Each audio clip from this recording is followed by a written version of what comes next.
Hello everyone, SP classes में आपका फिर से एक बार स्वागत है। मैं हूं रंभा, आपकी दोस्त, आपकी मेंटर, और मैं फिर आज आपके बीच आ गई हूं लेकर के कुछ नए कॉन्सेप्ट और नए क्वेश्चन।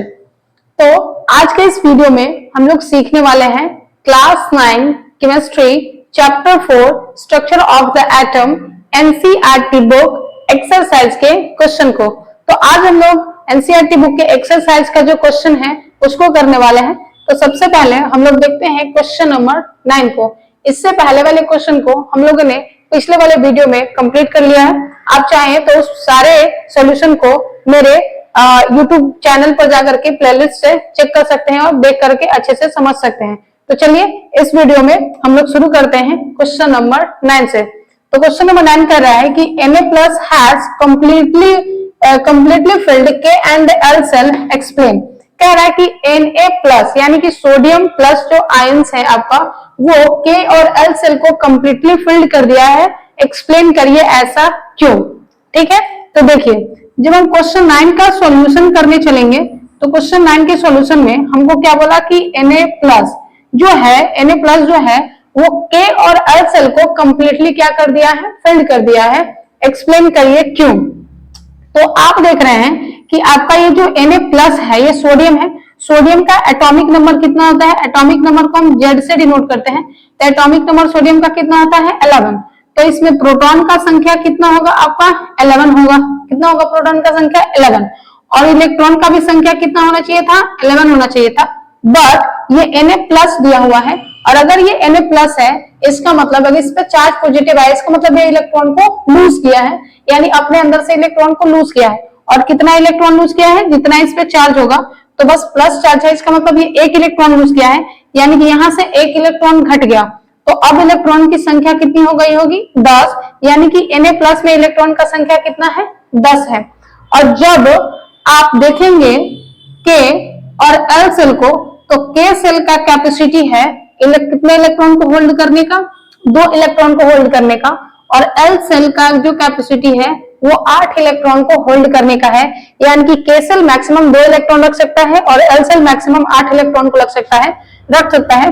तो 8 और 2 कितने हो गए? 10 इलेक्ट्रॉन। और आपका जो सोडियम Na+ यानी कि Na+ जो है यानी कि ये जो सोडियम आयन है उसके पास भी कितने आपके इलेक्ट्रॉन है? 10 इलेक्ट्रॉन है। यही कारण है कि वो K और L सेल को कंप्लीटली फिल कर देता है। यानी कि हम ये कह सकते हैं कि to fulfill the K and L cell we need 10 electrons and Na+ यानी कि sodium ions has only 10 electrons. That's why Na+ ion completely filled K and L cell। यानी कि Na+ के पास सिर्फ और सिर्फ 10 इलेक्ट्रॉन होते हैं और K और L सेल को कंप्लीटली फिल्ड करने के लिए हमको 10 इलेक्ट्रॉन की ही जरूरत है।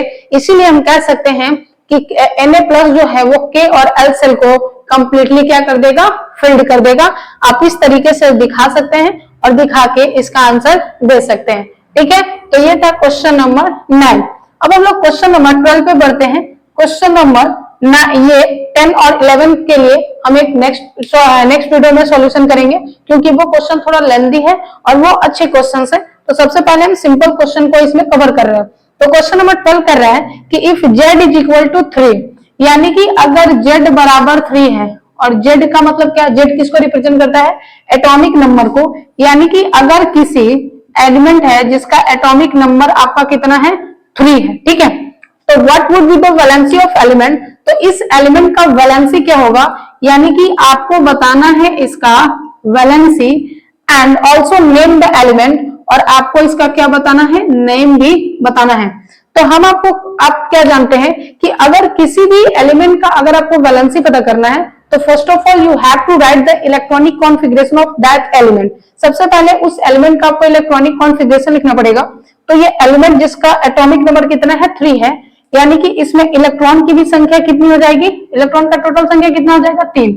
और अगर इसमें इलेक्ट्रॉन का संख्या 3 है तो इसका इलेक्ट्रॉनिक कॉन्फ़िगरेशन हो जाएगा 2 और 1। ये हो गया K और ये हो गया L, और लास्ट वाले ऑर्बिट में इलेक्ट्रॉन का संख्या कितना हो गया? आपका 1 बच गया। इसका मतलब कि इसका जो वैलेंसी है वो कितना हो जाएगा? 1 हो जाएगा। क्या हो जाएगा वैलेंसी? 1। और अगर इसका एटॉमिक नंबर 3 है, क्या है? एटॉमिक नंबर 3 है, तो 3 एटॉमिक नंबर कौन से एलिमेंट का होता है? तो हाइड्रोजन, हीलियम और लिथियम, यानी कि ये किसका है?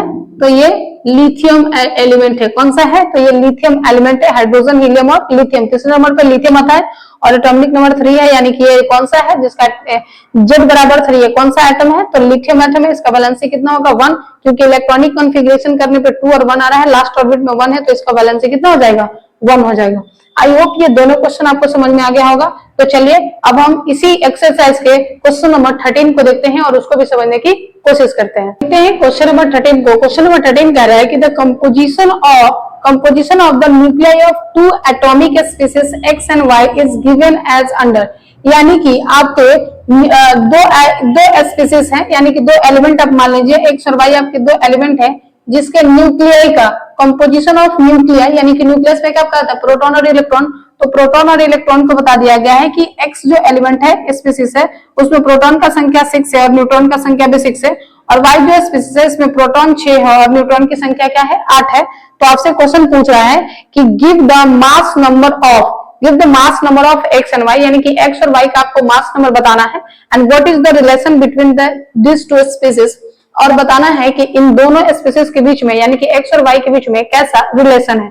तो सबसे पहले इसके मास नंबर को हम लोग सॉल्व निकालते हैं, और जैसे ही हम इसके सॉल्यूशन की तरफ चलेंगे, तो अगर हम बात करें किसके? मास नंबर का, तो मास नंबर बराबर क्या होता है? Number of proton plus number of neutron. यही मास नंबर का क्या है आपका फॉर्मूला है। तो अगर हम X का मास नंबर निकालें, यानी कि मास नंबर ऑफ X, हम लोग मास नंबर को किससे डिनोट करते हैं? A से। तो हम इस तरीके से भी लिख सकते हैं कि मास नंबर ऑफ X बराबर number of proton plus number of neutron. तो प्रोटॉन कितना है आपका? X के पास प्रोटॉन कितना है? 6, तो हो गया 6, प्लस X के पास न्यूट्रॉन कितना है? 6, तो यहाँ हो गया 6, यानी कि कितना आ गया? 12। उसी तरीके से अगर हम दूसरा का मास नंबर ऑफ Y निकाले, A से हम किसको डिनोट करते हैं? मास नंबर को। तो मास नंबर ऑफ Y अगर हम लोग देखें, तो यहाँ भी क्या हो जाएगा? प्रोटॉन प्लस क्या हो जाएगा? न्यूट्रॉन हो जाएगा। प्रोटॉन कितना है Y का? 6 है, और न्यूट्रॉन कितना है Y का? 8 है। तो 8 और 6 कितना हो गया आपका? 14 हो गया। यानी कि X एलिमेंट का मास नंबर कितना है? 12, और Y एलिमेंट का मास नंबर है कितना? 14। अगर आप, ये हो गया पहले का, इतने तक का आंसर हो गया पहले का कि आपका मास नंबर क्या होगा? X और Y का, तो वो निकाल दिया। दूसरा कह रहे कि what is the relation between this two species, इनके बीच में रिलेशन क्या है? तो ये आपका X है और ये आपका Y है, ठीक है। हम जानते हैं कि अगर X और ये Y है, तो इसका जो एटॉमिक नंबर होगा, किसी भी एलिमेंट के एटम का एटॉमिक नंबर उसके नंबर ऑफ प्रोटॉन के बराबर होता है। तो X में प्रोटॉन कितना है आपका? 6, यानी कि इसका एटॉमिक नंबर भी 6 होगा, और Y में भी प्रोटॉन कितना है? 6, यानी कि इसका भी एटॉमिक नंबर क्या होगा? 6 होगा। और अगर हम मास नंबर की बात करें X का, तो मास नंबर 12 है और इसका मास नंबर क्या है? 14 है। अगर आप इस दोनों स्पीसीज को देखें, तो दोनों ऐसे हैं जिनका एटॉमिक नंबर तो सेम है, बट मास नंबर क्या है? डिफरेंट है। अगर ऐसे किसी भी एटम जिसका एटॉमिक नंबर सेम है बट मास नंबर क्या है? डिफरेंट है, तो उसको हम लोग क्या बोलते हैं? आइसोटोप्स बोलते हैं। क्या बोलते हैं? आइसोटोप। यानी कि इन दोनों एटम में कैसा रिलेशन है? तो ये दोनों क्या है? आइसोटोप्स हैं। क्या है? आइसोटोप है। तो पहले में हम लोग को बोला था मास नंबर निकालने के लिए, तो मास नंबर निकाल दिए, और दूसरे में रिलेशन पूछा था, तो इन दोनों में रिलेशन क्या होगा? आइसोटोप्स का, क्योंकि एटॉमिक नंबर तो सेम है बट मास नंबर आपका क्या है? डिफरेंट है। आई होप ये क्वेश्चन भी आपको अच्छे से समझ में आ गया होगा। तो चलिए अब हम लोग मिलेंगे नेक्स्ट वीडियो में नए क्वेश्चन के साथ। एक ही वीडियो में सारे क्वेश्चन नहीं करेंगे ताकि वीडियो लंबा ना हो जाए, इसीलिए हम लोग नेक्स्ट क्वेश्चन को नेक्स्ट वीडियो में देखेंगे। अब तब तक आप इसको अच्छे से पढ़िए, समझिए, फिर हम आपसे मिलेंगे नए कॉन्सेप्ट के साथ नए वीडियो में। तब तक के लिए थैंक यू।